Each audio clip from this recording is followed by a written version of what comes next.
Please join me in welcoming TJ Raguso, Council's board member. TJ will have the honor of introducing our today's speaker. TJ Raguso has served as Executive Vice President and Director of Global Banking at Zions Bank Corporation since 2015, having previously served as Manager of International Banking at its Texas subsidiary, Amegy Bank, since 2005. Zions Bank Corporation is one of the nation's premier financial services companies with combined total assets exceeding $70 billion. TJ joined Amegy Bank in 1998 and has 27 years of experience in trade finance, letters of credit, Exim Bank lending, commercial lending, foreign exchange, and international correspondent banking. His activities focus on unique banking needs of importers, exporters, and companies involved in global trade. With that, TJ, welcome. Thank you, Sandija. As a bank, we're a reflection of the community we serve and the economy we serve, and our Houston community cares about global issues. Amegy Bank provides services to assist companies doing business abroad, and the programs of the World Affairs Council are a valuable resource to our customers. We're proud of our relationship with the World Affairs Council, and I appreciate the opportunity to introduce Ambassador Kurt Tong. Ambassador Tong is a leading expert in East Asian affairs and has over 30 years of experience in the Department of State as a career Foreign Service officer and a member of the Senior Foreign Service. His unique experience spans diplomacy, economic affairs, trade, and humanitarian issues. He is fluent in Mandarin and Japanese and has a deep understanding of the region. His positions have included Consul General and Chief of Mission in Hong Kong and Macau, Ambassador for Asia Pacific Economic Cooperation, Deputy Chief of Mission in Charge d'Affaires at the U.S. Embassy in Tokyo, Director of Korean Affairs in the State Department's Bureau of East Asia and Pacific Affairs, where he played a leadership role in negotiations with North Korea as part of the six-party talks and securing the release of captive Americans held there.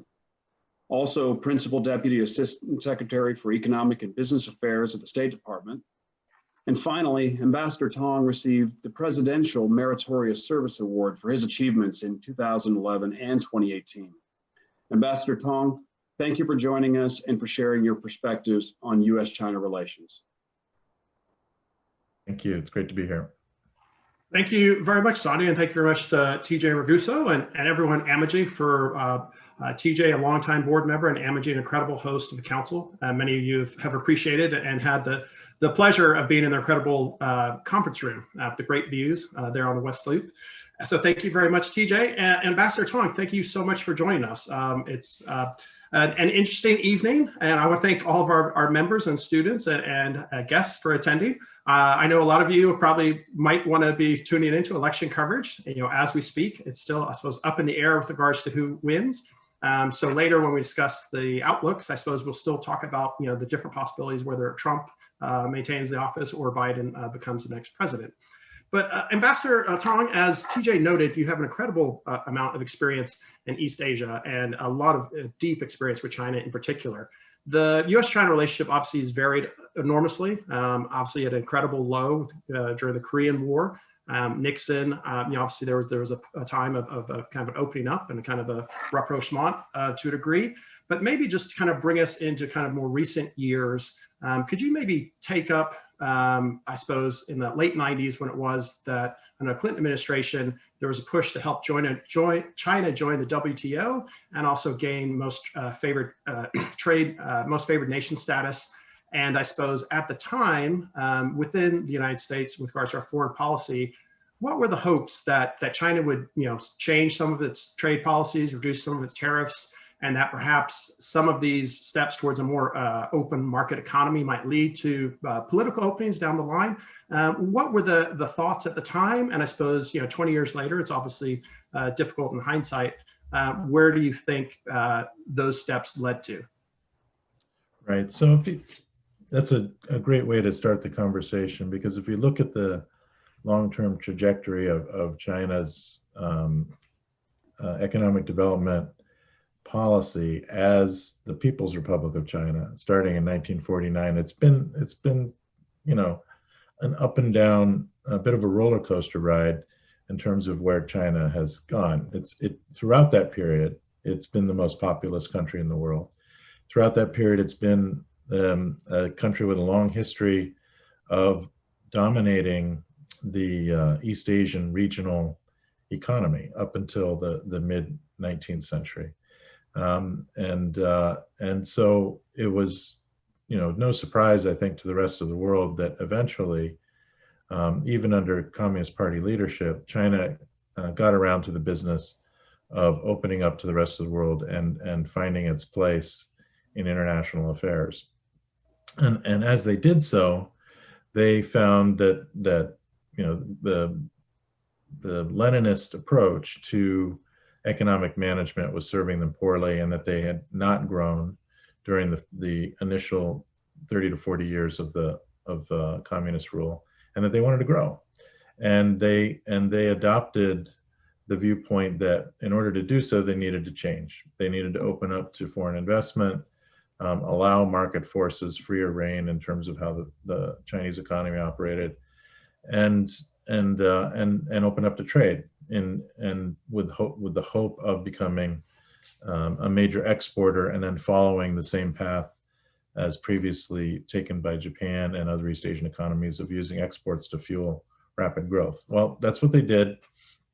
And the US, along with the rest of the world, helped that by allowing China to join the WTO after a very long and difficult negotiation, focused very much on the issues of how China is different from many other developing economies, in particular the degree of state control in the economy. And there were, good answers, not great answers, but good answers reached to many of those problems.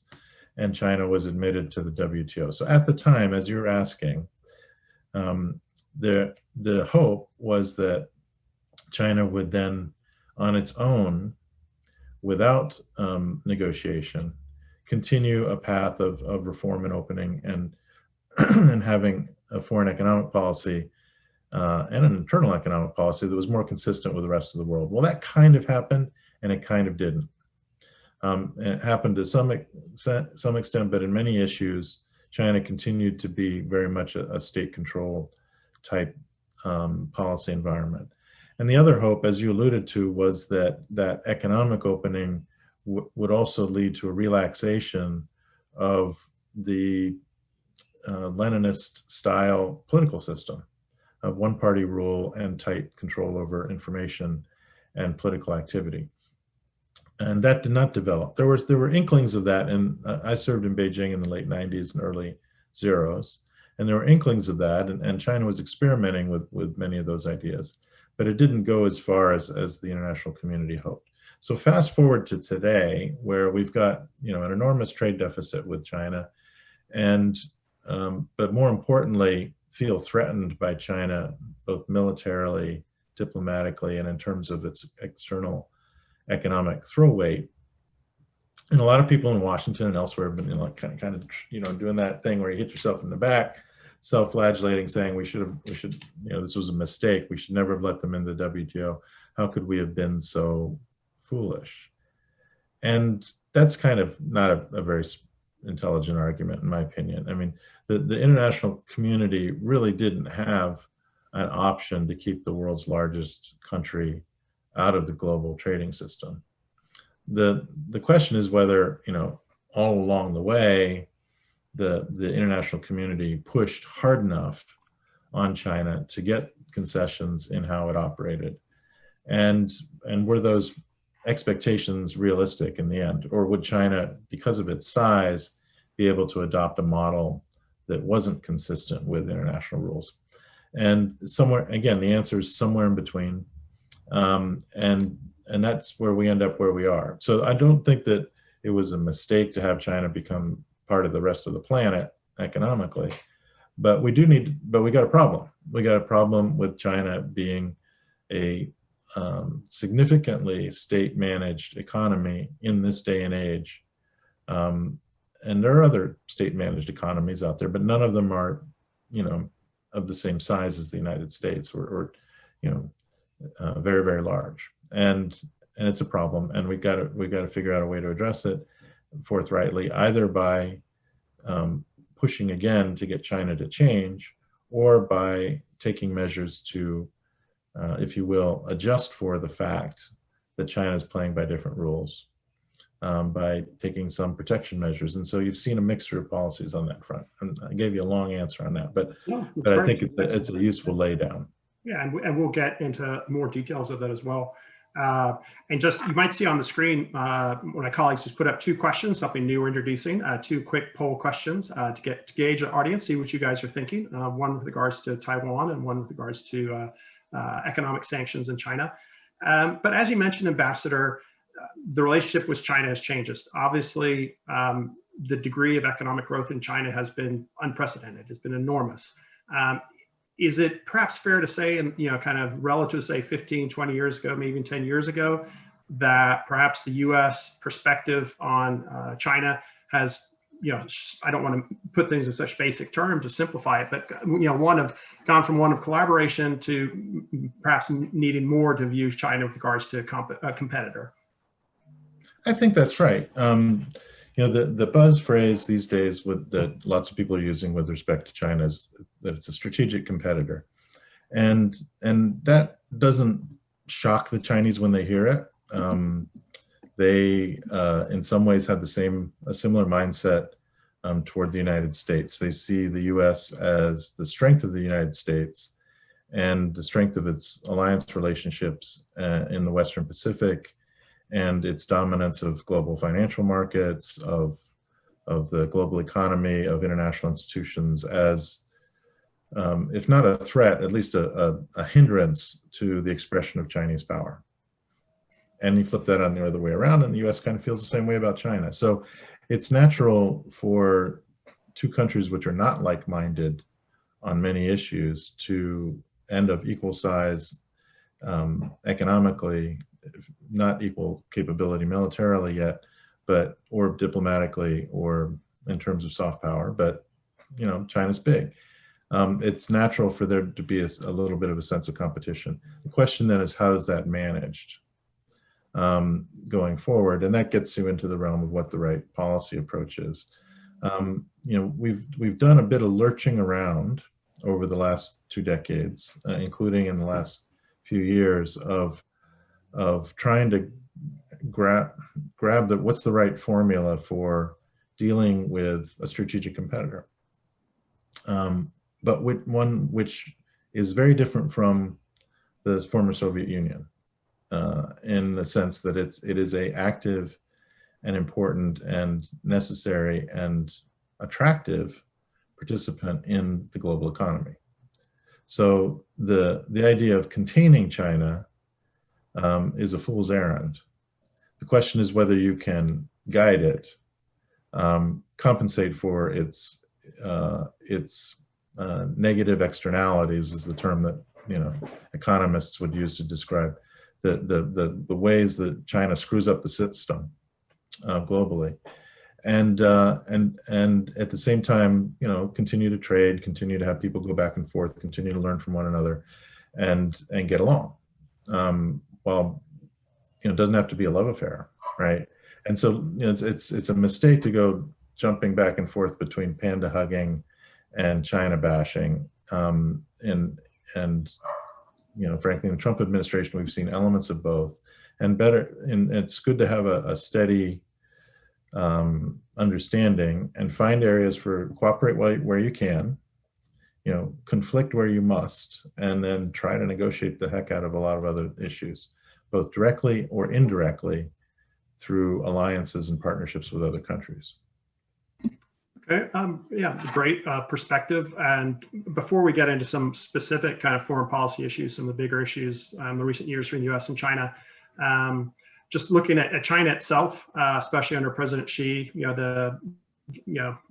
getting rid of term restrictions, the idea that he could be in power for at least many, many years to come, who knows exactly, increasingly autocratic tendencies in China, a growing surveillance state with millions of cameras surveilling different people across the country, the issues of the Uyghurs.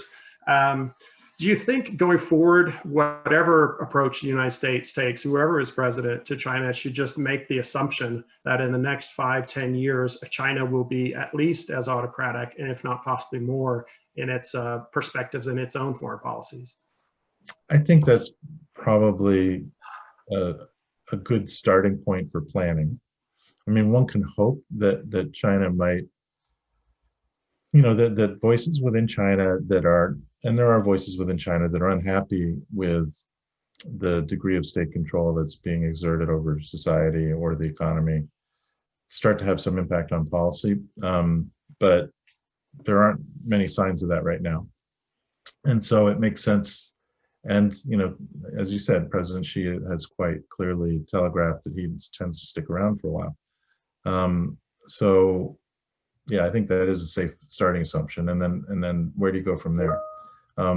It doesn't mean that one should give up on trying to either, again, help change China. I mean, the US doesn't have the leverage or the ability to change China any more than we had to, our missionaries that went there in the 19th century had a chance to make China into a Christian country. I mean, it's just not going to happen. But it is possible to channel or provide incentives and disincentives that then influence Chinese behavior, particularly in the international sphere, and particularly how it impacts U.S. interests directly. All right, and just to turn to something that's been in the news, for many years, as you noted, the trade deficit's been a concern, whether it was under Clinton and then Bush and then Obama and again into the Trump administration. You have an incredible degree of experience in economic policy for the United States with regards to East Asia. You're one of the key architects of the Trans-Pacific Partnership. Could you maybe talk to the audience about roughly what were the goals of TPP, the Trans-Pacific Partnership, and I suppose what it means, that fact that we withdrew from it, and I suppose more broadly, what do you see as the core trade issues to address with China, and maybe what would be an effective way to deal with them? Yeah, the TPP, the Trans-Pacific Partnership, was intended to be, and it exists without the United States, but it was intended to be, and is to a certain extent, a platform that would establish and crystallize a certain set of rules for relatively open international trade investment among the group of member countries, to the advantage of ultimate advantage of the United States. And in particular, the rules were aimed at assisting market access for the U.S. in the sense of that economies are changing. U.S. exports are becoming more service-oriented. The digital content of our product is higher, and the intellectual property content of it is higher. And so, what you need to be emphasizing in terms of having true market access are issues like intellectual property rights, digital trade, competition policy, and the like, to try and get a fair playing field, an even playing field in those economies. Like many trade deals, this one fell apart because of it was reciprocal in nature, and the U.S. was not feeling, and is still not feeling, confident about competing with the Asia Pacific, and the votes were fading away already, even as the agreement was signed. But that was the aim and the intent of that agreement. It was designed to establish a set of rules that would be very difficult for China to sign up to, and that if it did sign up to them, and in the interests of greater market access, it would have it would be as far-reaching, or perhaps even more so, than the original set of changes that China underwent to join the WTO. So it was a piece of bait for China, with not really, great confidence that China would take the bait, but it was there. And if China didn't take the bait, it was a set of rules that would defend against Chinese encroachment into how trade and investment is done in the region. among some of our like-minded friends. So it was a good strategy. It's a pity that the U.S. couldn't participate. It would have been good for our economy. But at the end of the day, it's not a game changer for our economy. And it's useful and important that the platform exists, even on its own. Ronan, you're on. Sorry, and you noted even without the U.S. being a part of it, a version of TPP, has continued. Politically, it's a difficult position. Hillary Clinton was in favor of it before later on in the election she pulled away from her support from it, perhaps concerned about unions and some parts of the Democratic base. Obviously, President Trump did not support the U.S. entering into it. If Trump maintains office, how do you see his perspective on TPP and China trade in general? And if Biden was to become the next president, maybe what you think his positions might be, and do you think he might actually kind of try to get back into some form of TPP, even if some Democrats are against it? Yeah, I think that the main difference between the two will be around tactics, consistency, and messaging rather than substance, to be honest. I think that there's very little likelihood that Trump would flip and become pro TPP. I mean, if he doesn't have to ever run again, maybe, I guess it's possible, but it would be very inconsistent with his messaging. I mean, the president's core messaging, and he's exhibited again by this incredible comeback that's made today's election very close. His messaging is aimed squarely at people who have feel like they've lost jobs because of international trade, and feel like the elites, people like me in Washington or in California have been ignoring them, and that's a compelling message. And I would be surprised to see him do policies that would step away from that. So I would expect his China policy on economics to be the main question to be, would he go back into negotiation mode, which was the mode that he was in for the first 2.5 to 3 years of his administration, where he was, in his own kind of clunky way, both get along with China and negotiate hard by, saying, I really like China and Xi Jinping's my best friend, and slap tariffs on him without warning. That's his negotiating style, and it worked a little bit, not a lot.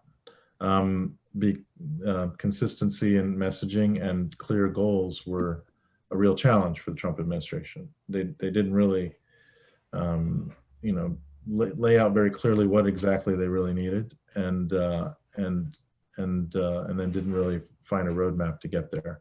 So we got this phase 1 agreement, which was pretty small. It wasn't bad, but given the amount of effort that was put into it and the amount of tariffs that were charged on American consumers as leverage, probably not a huge success. So will he try again, or will he instead focus mainly on criticizing what we don't like about China, which is what he's done in the last 1.5 years, or particularly since the coronavirus. And I don't know. I think the direction is in the direction of just confronting China across the board, saying what we don't like, burning bridges, cutting down institutions in the relationship, some of which are peripheral to the real problem. I must say, this is my former boss, but I must say that I've been very disappointed in Secretary Pompeo's approach of kind of, just going after stuff that just doesn't matter, like closing the consulate in your city, just doesn't matter, and creates conflict for no purpose, and it doesn't get any votes either. You tell me, did Texas go for the president because he closed the consulate in Houston? I kind of doubt it. So that kind of stuff distracts from the ability to negotiate. So which Trump will we get? I don't know, to be honest. I don't know. If it's Biden, I think that he'll have a lot of the same objectives, perhaps communicate them more clearly, try to do an approach of combining some cooperation with some conflict and some negotiation. I don't think it's going to be his highest priority as president. It's important, but it's more important to get our domestic economy back in shape, respond to the coronavirus properly, build infrastructure, work on education. The really core sources of national power are the key to our long-term competitiveness. And the rules of operating with China are, important, but not central. And I would expect that the agenda, once elucidated, would actually sound a lot like the agenda that Ambassador Lighthizer, the U.S. Trade Representative, has put out. That agenda has gotten confused by taking agreements like, you promised to buy a certain amount of stuff, and then I'll say that's good. That's kind of a goofy way to negotiate. And what Ambassador Lighthizer was focused on, I think, are much more the key issues of conditional technology transfer for investment in China, intellectual property theft, cybersecurity, all these things that China is really doing wrong and very, very unfair, are the ones that need to be addressed. Right, and for instance, many of you who are joining us now, if you were with us 2 weeks ago when we hosted former General McMaster, the former National Security Advisor, one of his big concerns about China is obviously militarily speaking. If we look particularly at the South China Sea, besides the military expansions there, an enormous volume of the world's trade passes through the area. Maybe there aren't many great options for the U.S., but overall, what do you think the U.S. could or should do, whether it's Trump or Biden, with regards to China's increasingly just kind of blazingly claiming much of the South China Sea, regardless of what the United Nations or others might say, or our partners in Southeast Asia would say? Right. Well, we can't stop them from claiming. They can say anything they want. What we can do, and what we have been doing under all the administrations, including the Trump administration, is making it difficult for China to intimidate the other countries in the region with respect to claims in the South China Sea in a way that would ultimately result in China having control over the waterways there, and then therefore the ability to constrict trade. If in times of, if not necessarily war, but in times of like heightened conflict. Imagine a scenario where where Japan has to kind of do what China says on some other issue in order to get a potty pass to bring oil to Japan through the South China Sea. That's not a situation that they want. That's not the kind of situation that any of the other countries in the region want. And so having a balance between U.S. military capabilities and Chinese in that region is important. And that's what I think has been, achieved somewhat, but at great cost. And China is continuing to push by creating fortified islands and expending more on its military capabilities. And so the U.S., there are a lot of smart folks in Washington, smarter than me, that discuss the best kinds of investment that the U.S. can make in equipment and deployment in order to meet this threat. And I think that it's doable, but it will take concentrated attention and investment by the U.S. All right, and to turn to another a major source of concern, obviously in the region. You were a key player in the six-party talks in the past. You're very familiar with North Korea and also our allies and the South Koreans and the Japanese, but also the Chinese perspectives.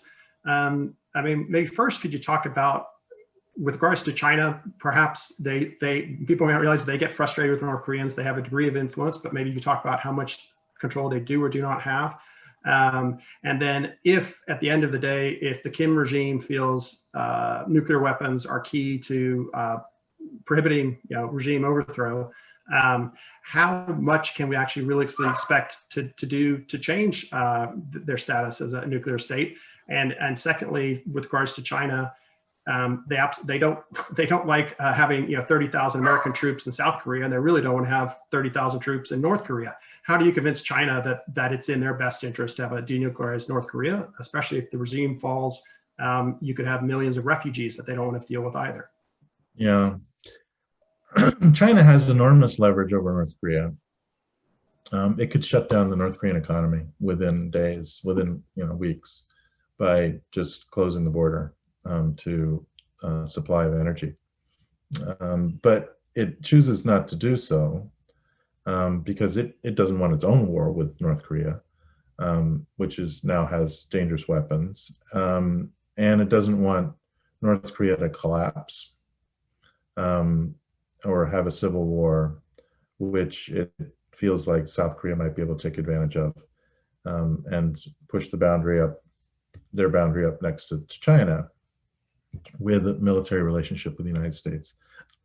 So China's been focused more on what they don't want than what they do want, because they would prefer for North Korea not to have nuclear weapons. It would make them more dependent on China, for one thing, for their defense and their existence, and give China all of the levers over the situation. They don't fear a nuclear weapons attack from North Korea. I think they believe in the rationality of the North Korean state, and they know that North Korea knows that China would just wipe out the entire country in an actual struggle. So I think it's actually an oddly stable situation. It's a very uncomfortable one, and it creates, again, back to this negative externalities thing, it creates a situation where, particularly as China becomes more threatening, but as North Korea also becomes more threatening, other countries in the region gear up militarily, Japan in particular, but also the Republic of Korea, that in ways that China doesn't like. But I think it's just decided that it's willing to take that cost. So what we should do about it is, it's a very difficult policy problem, because I'm sure we could get back into a negotiation with North Korea where we're trying to trade some stuff for them changing their military stance. But I'm kind of skeptical whether we would get to a different resolution than we have previously. And many attempts have been made. The agreed framework, 6-party talks, President Trump's Singapore fling, none of those have worked, and it may be that we just deal with the North Korea that we have and prevent it from becoming more of a problem, and make sure the North Korea knows that if it ever messes with South Korea, that's game over for North Korea. And so it's very, very important for the U.S. to maintain that strong military relationship with the ROK. There is a group of people in South Korea that have a kind of idealistic hope that if South Korea demilitarized, that the North would follow suit and everyone would kind of join hands and get along. I'm not seeing that, and most of South Korea isn't ready to take that gamble. And not to infer too much, but whether it's Trump going forward or Biden going forward, are you saying that perhaps the most realistic approach is that to basically just a policy of containment, because North Korea denuclearizing is quite unlikely? And I suppose if that is the best option or the most rational option, do you see much of a policy difference between Trump or Biden in that regard? Well, if they both pursue that same policy, then there's no policy difference, right? And I kind of think that's where things are headed, to be honest. And then the emphasis would need to be placed on how do you get Japan and the Republic of Korea to cooperate so that you can have a more efficient defense laydown, less costly one. Right now, this hub and spoke version, where the U.S. is the only connection in the triangle, creates more burden on the United States and increases the cost and lowers the efficiency of the defense structure. And also when you're thinking about defending against China. So I hope that I kind of expect that the Biden administration might put a little more energy into that. It's difficult, but useful thing to do. And the other, perhaps other difference would be that, you know, the president has a tendency to get fixated on issues that don't matter. He's fixated on this whole question about how much South Korea pays to support the U.S. bases in the ROK, and it's rather a minor issue, but he's making it the center of our relationship with the ROK, and that's unfortunate. You know, we should, you know, ask the ROK to make a maximum contribution, but if it chooses to do so by increasing its military capabilities in ways that assist the alliance in other ways, then that's good too. You know, it should be a two-way street. We shouldn't be the you know, both paying for and providing security guarantee for all aspects of the ROK's defense.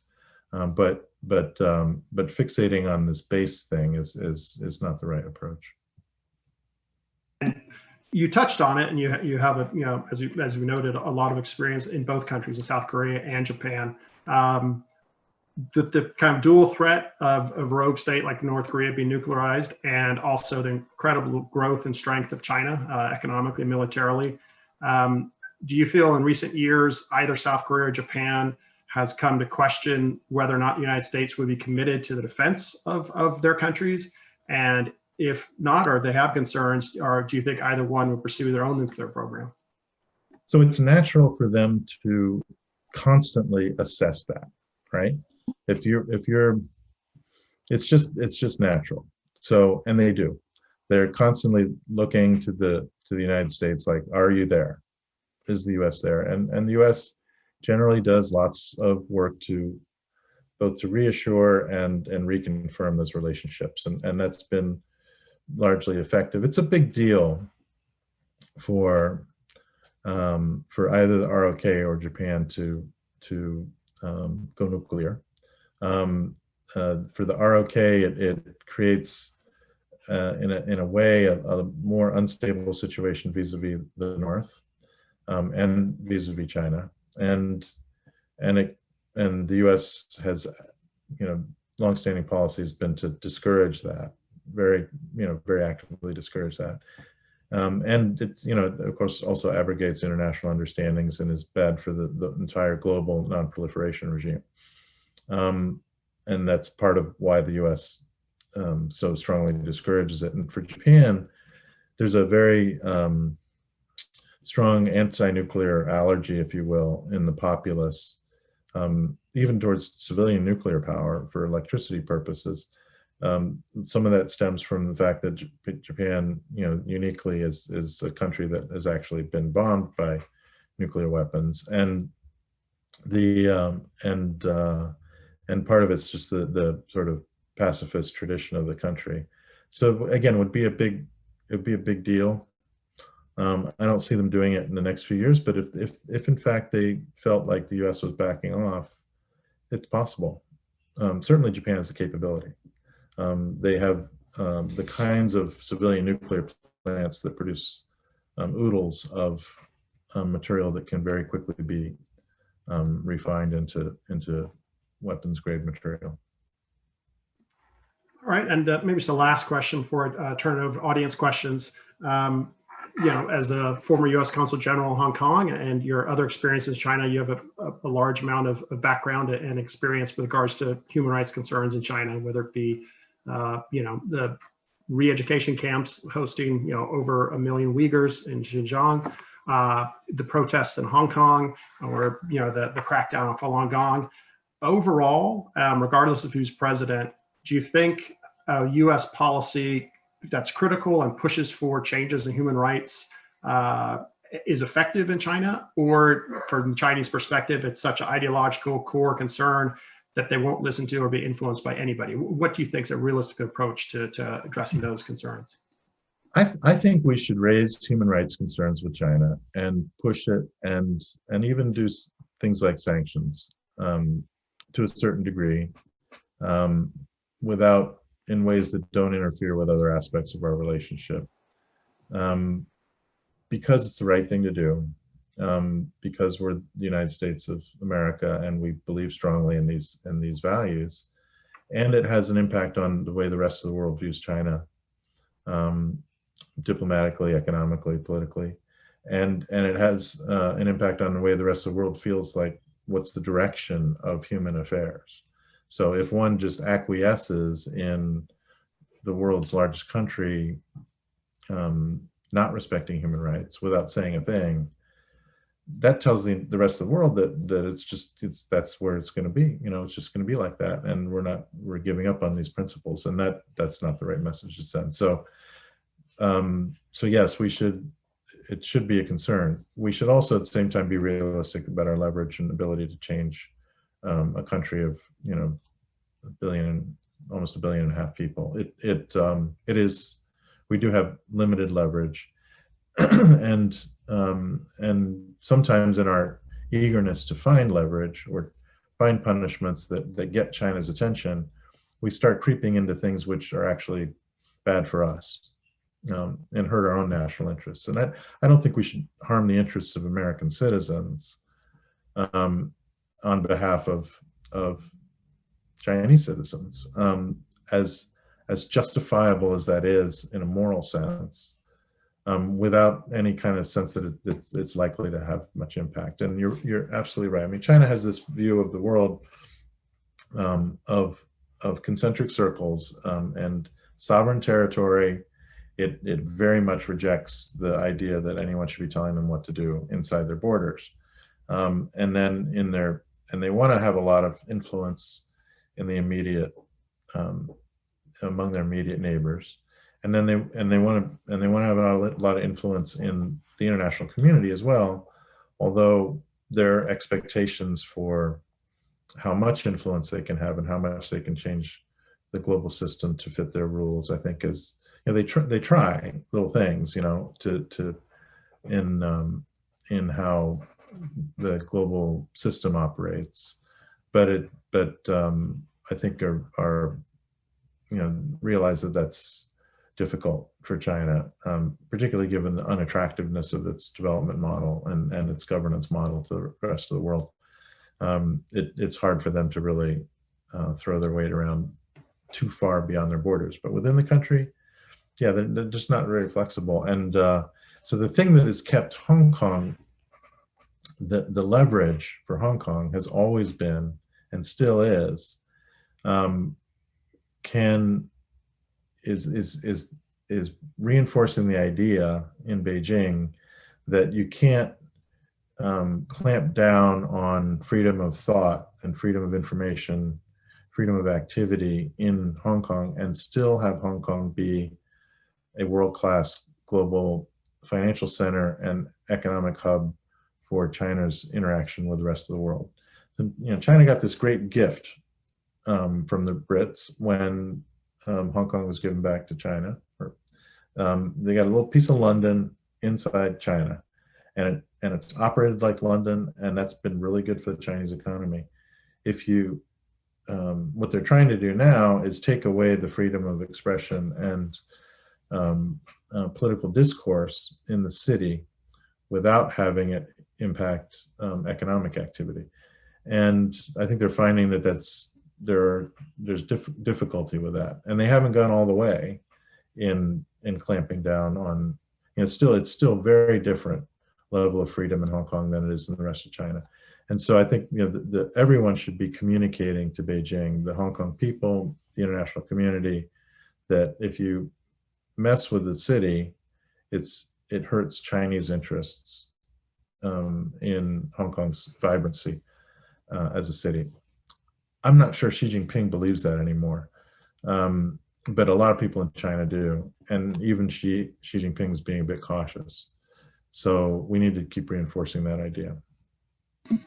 All right, and lastly, just related to that more broadly, in the Trump administration, human rights concerns seemingly were not too high of a priority, whether it's in China or other kind of authoritarian-leaning states. Do you think that would continue in a Trump administration? And if Biden wins, do you think he would do much to address human rights concerns? So I do think that a President Biden would probably be more vocal and consistently active on human rights issues than President Trump. They just seem to have a different level of commitment to that question. Even as a domestic matter, perhaps. But the thing that's been quite disappointing, I think, with the Trump administration is it's almost a tactical ineptitude of linking issues that don't need to be linked. So the president, with respect to Hong Kong, and this was my job, was kind of at one point saying to China, I'm going to go light on Hong Kong issues in order to get a trade deal. And China didn't ask him for that. So it's not, sophisticated negotiating, and it shows an unwillingness to accept advice and from people that have more experience. And I'm always cautious about saying the people inside the Beltway know the best, right? But there is knowledge about the rest of the world that is useful when one is conducting business with the rest of the world. Right, and Paul asks, related to, we're discussing Hong Kong, what does the future hold for Western journalists in Hong Kong? I think it's going to be a difficult operating environment. I think for some years they'll be able to continue to do some research and reporting that they can't do in China. But the speed with which their operating milieu has degraded is faster than anyone expected a couple of years ago, and so the trajectory is quite bad. Again, it goes back to can you have a global financial center if financial journalists can't report bad news? Probably hard to do that, right? So where does China draw the line? And I'm sure what they'll try to do is draw the line around browbeating and harassing journalists, including Western journalists who report about negative news about China, political news, without necessarily getting all over them if they say something bad about a Chinese state-owned enterprise. But drawing that line is tricky, and it can you can end up blowing it. This whole thing with the Ant Financial initial public offering, I don't know if you've been following this, but it was going to be one of the biggest IPOs ever this week, and the Chinese government pulled the rug out from under it at the last minute, maybe for justifiable reasons, but it was done in a very abrupt and sort of dismissive way towards markets, and that kind of attitude, I think, makes it hard for China to be as successful in finance as it could be. All right, and Kevin asks, I suppose more just if you could comment on this comment. To be fair, pre-Trump, there were endless conferences, meetings, and promises by the Chinese that amounted to nothing. Is that context worth mentioning, as previous administrations recognized the same issues, but were not successful? Yes. So China likes to convene meetings without agendas or with vague agendas and no outcomes when it's on the defensive. When it's on the offensive, of course, it takes a different approach, right?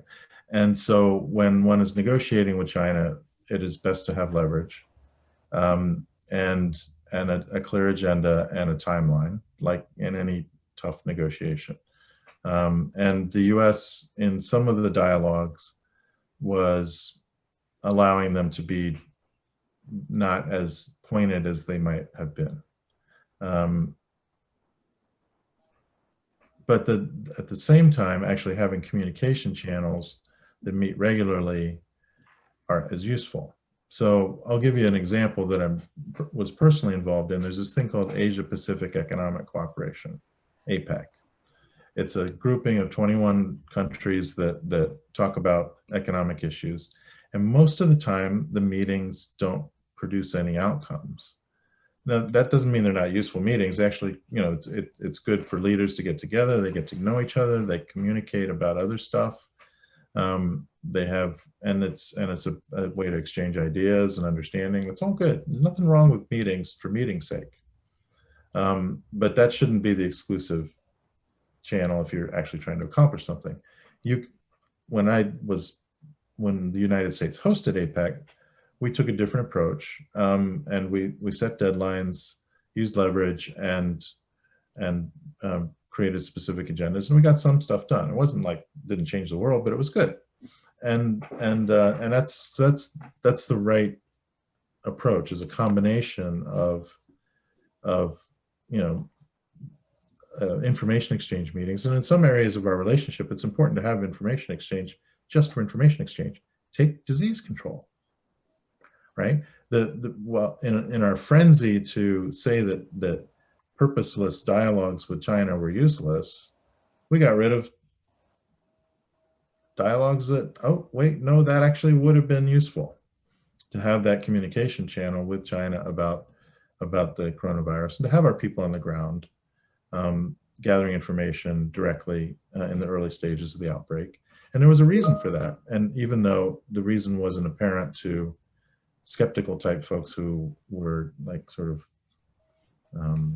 cleaning up around all these so-called pointless dialogues. So it needs to be a combination of just dialogue for dialogue's sake and negotiation, but just know what you want to get out of each activity. And if you're stuck in a meeting that is not accomplishing the goals that you want, change it or end it or do something like that, but not just dismiss the entire approach. All right, and just for the sake of time, I know these aren't necessarily easy ones to give brief answers to, but if you could try, I'm just going to give two answered questions together and then one last audience question kind of in conclusion.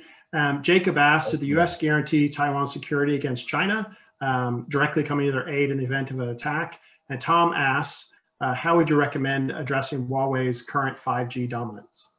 Okay, so Taiwan, I think the current policy of strategic ambiguity is a smart one.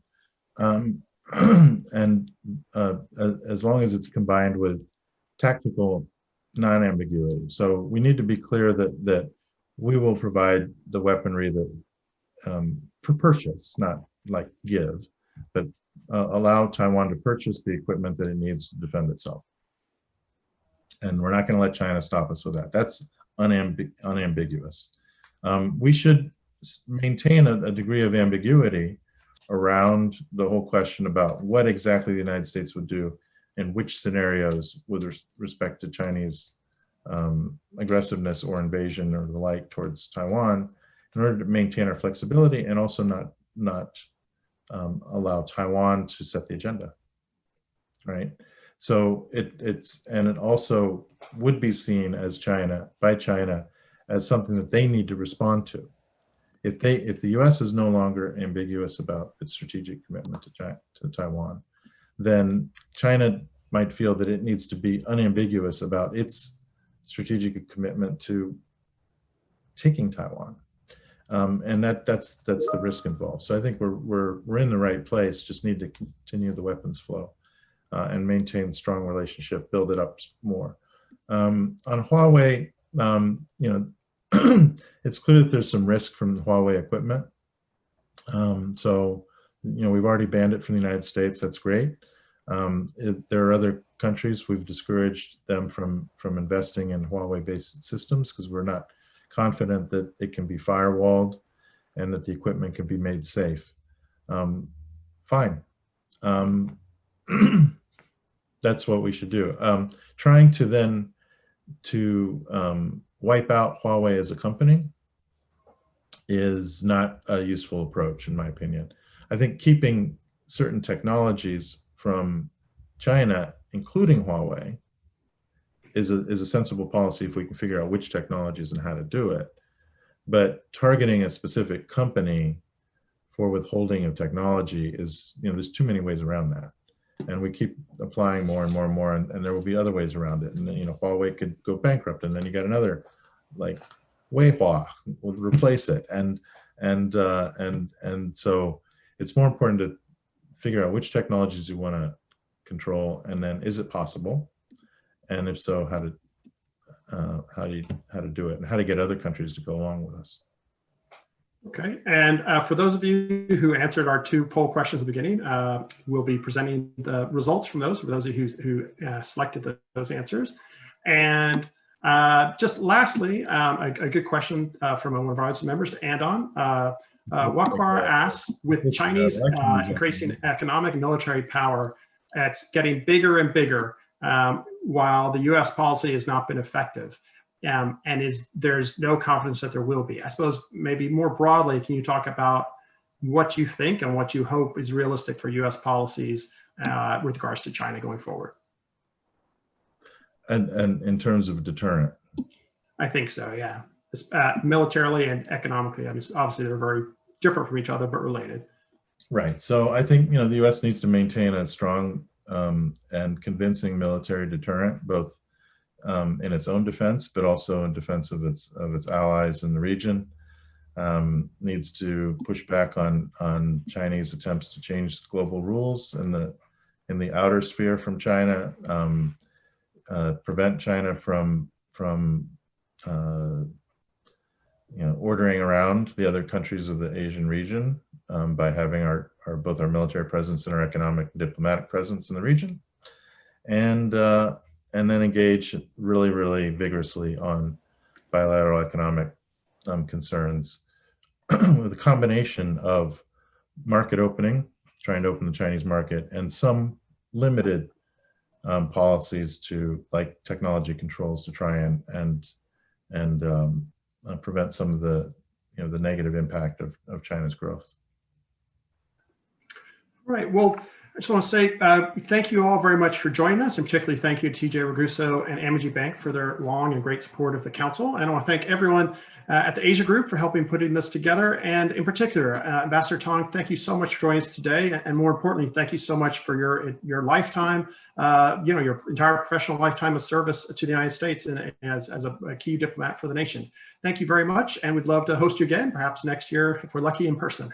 Great. Well, I would love that. Houston's a wonderful city, so yeah, maybe I can get a chance to go there. All right. Well, thank you all very much, and thank you, Ambassador, and everyone have a good evening. Thank you. Bye-bye.